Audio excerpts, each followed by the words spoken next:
Hi there, my name is Rob Beckham, and today we're going to be talking about the role of the keys player. So, just to start out, I'd like to talk about the big temptation for us keys players. A lot of you guys out there are classically trained or trained to play jazz piano, and honestly, just very technically skilled. And the temptation for you is going to be to overplay, whereas a lot of the times in a worship setting, what's required is just simple keys.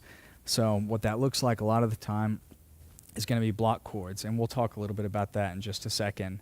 And I don't want you to hear me wrong. That doesn't mean you can't be creative in the way you play, but the way I like to think of it is take that creativity and purpose it for fostering an emotional response from your audience. That way they can better connect to the words that they're singing and the truths that they're singing about God. So that's the goal in mind, and that's where you can funnel your creativity. So what I like to do is advise people who are just starting to play on the worship team just to start out simple.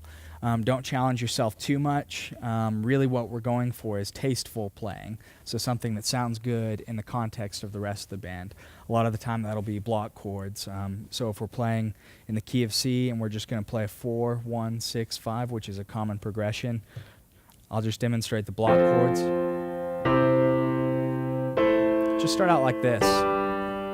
As things pick up, double it. As you feel more comfortable, you can introduce leading tones.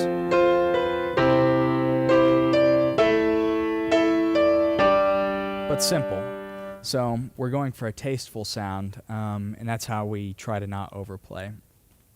So that's going to be 95% of the time. You'll just be playing more of a backup sound. A lot of people may not even notice you in the sound that's coming from your keys, but it does serve the role of really filling out the sound of the band.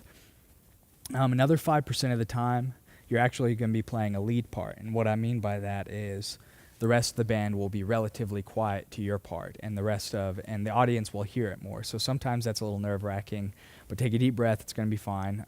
That'll usually be at the beginning or the end of the song, and sometimes during the bridge, which is typically quiet at times, and just the keys will play. Same rules apply, though. Don't overplay. Keep it simple. Main thing is you want to play something beautiful that helps people emotionally engage, but you don't want it to distract them from the things that they're singing about.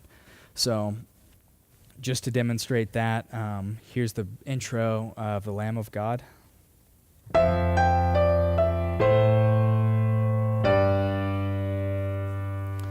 Something simple, yet beautiful. So my biggest advice on that is just going to be listen to the songs before Sunday. Make sure you're listening to them throughout the week, and so you make sure you don't miss any of those lead key parts. That'll be important for you to practice those in the key that is indicated online, as well as I'd really say practice it in a few other common keys, and practice it maybe 2 to 3 half steps above and below the key that's indicated online. A lot of the times we'll transpose on the spot on Sunday. We'll change keys for whatever reason it is. So you should be prepared to do that. And and just the last thing I want to talk about is just being aware of the needs of the band. So as you get more comfortable with playing and hearing yourself and making sure you're not hitting wrong notes, you'll also get better and more used to listening to the rest of the band. So you want to fill in the gaps of the sound. A lot of the times, you'll have your bass playing way down low. Sometimes we're singing up high. Electric guitar will be playing up high typically, and there's usually a nice middle range where the keys fall in there.